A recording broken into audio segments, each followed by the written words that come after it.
അപർണ ചരിതം. സ്ത്രീകളുടെ ഉന്നമനത്തിനായി നമ്മുടെ നാട്ടിൽ കുറേ നിയമങ്ങളുണ്ട്.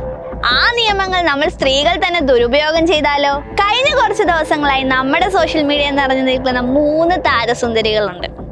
അതെ, ഞാൻ പറഞ്ഞു വരുന്നത് ദിയ കൃഷ്ണയുടെ ഓബയോസിൽ നടന്ന സ്കാമിനെ പറ്റിയിട്ടാണ്. അപ്പൊ കഥ തുടങ്ങുന്നത് എങ്ങനെയാന്ന് വെച്ചാൽ, ഓബയോസി എന്ന സ്ഥാപനത്തിലേക്ക് ഈ 3 മിടുക്കികൾ ജോലിക്കായി എത്തുകയാണ്. സാധാരണ നമ്മൾ ജോലിക്ക് പോയാൽ എങ്ങനെയാ, ജോലി ചെയ്ത് കൂലി വാങ്ങി പോരും. പക്ഷെ ഇവരങ്ങനല്ല ഗൈസ്. ഇവരെന്താ ചെയ്തതെന്നറിയോ? ഓണറായ ദിയയുടെ കഞ്ഞിയിൽ പാറ്റിയിടുന്ന പരിപാടിയാണ് ഈ 3 മിടുക്കികൾ ചെയ്തത്.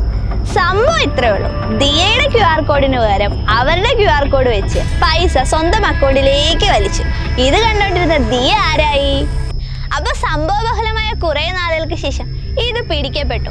പല നാൾ കള്ളൻ ഒരു നാൾ പിടിയിലെന്നാണല്ലോ. അയ്യോ, പിന്നൊരു കാര്യം, ഈ 3 മിടുക്കികളിൽ ഒരു മിടുക്കിയുടെ വീട്ടിലേക്ക് എല്ലാ മാസവും വിദേശത്തു നിന്ന് പണം ഒഴുകുന്നുണ്ടെന്നാണ് പറയുന്നത്. അല്ലെങ്കിലും പണക്കാർക്ക് ചോദിക്കാനും പറയാനും ഇവിടെ ആളില്ലല്ലോ. അപ്പൊ പറഞ്ഞതുപോലെ ദിയ പിടിച്ചു കഴിഞ്ഞപ്പോൾ ദിയ കൊണ്ടുപോയി ഇവൾക്കെതിരെ കേസ് കൊടുത്തു. ദിയ കേസ് കൊടുത്തു കഴിഞ്ഞപ്പം ഇവരെന്ത് ചെയ്തു? ദിയക്കെതിരെ കൗണ്ടർ കേസ് കൊടുത്തു. മൊത്തം കേസും വഴക്കുമായി. ഇതിന്റെ ഇടയ്ക്ക് ഇവൾമാരൊരു ബുദ്ധി കാണിച്ചു. ഡ്രാമ എന്നൊക്കെ പറഞ്ഞിട്ട് നമ്മുടെ ഡയറക്ടർ ബ്രില്യൻസ് ഒക്കെ സിനിമയിൽ ഉണ്ടാവത്തില്ലേ, അതുപോലെ നെഞ്ചത്ത് എഴുതി ഒട്ടിച്ചിട്ട് മീഡിയയുടെ മുമ്പിൽ വന്നിരുന്ന ഒരു ഡ്രാമ അങ്ങ് കളിച്ചു. ആദ്യം ആ ഡ്രാമ അങ്ങ് ഹിറ്റായി.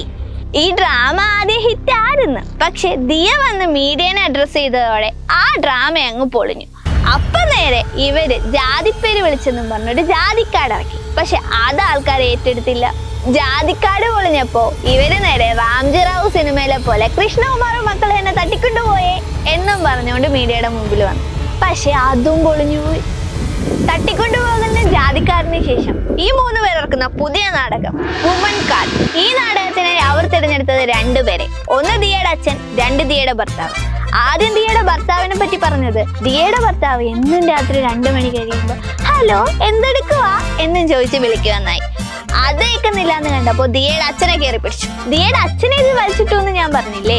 ആദ്യം പറഞ്ഞു കൃഷ്ണകുമാർ തുണിയെ കയറി പിടിച്ചു വലിച്ചു. പിന്നെ പറഞ്ഞു കൃഷ്ണകുമാർ കയറി പിടിച്ചു.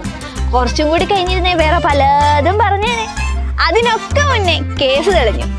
കേസ് തെളിഞ്ഞപ്പോ ഈ 3 മിടുക്കികളെ കാണാനില്ല. എന്തായാലും പൊക്കും, കേരള പോലീസ് എന്നെ സുമ്മാവാ. എനിക്ക് നിങ്ങളോട് ഒന്നേ പറയാനുള്ളൂ, സ്ത്രീകളുടെ ഉന്നമനത്തിന് വേണ്ടിയിട്ടാണ് ഇവിടെ ഓരോ നിയമങ്ങളും. അത് ഇത്തരത്തിൽ ദുരുപയോഗം ചെയ്തു കഴിഞ്ഞാൽ ജെനുവിൻ കേസുകൾ പോലും ആരും ശ്രദ്ധിക്കപ്പെടത്തില്ല. സ്ത്രീകൾ തന്നെയാണ് സ്ത്രീകളുടെ ശത്രുക്കളാവുന്നത്. ഇത്തരത്തിൽ നിയമങ്ങൾ ചൂഷണം ചെയ്യപ്പെടുമ്പോൾ പണ്ടൊരു ചൊല്ലുണ്ട്, പുലി വരുന്നേ പുലി. അവസാനം പുലി വന്നപ്പോ ആരും രക്ഷിക്കില്ല. ഈ അവസ്ഥയാവും നിങ്ങൾക്കും, ഓർക്കുക. അപ്പൊ പുതിയൊരു ചരിതവുമായി വീണ്ടും കാണുന്നവരെ ബൈ.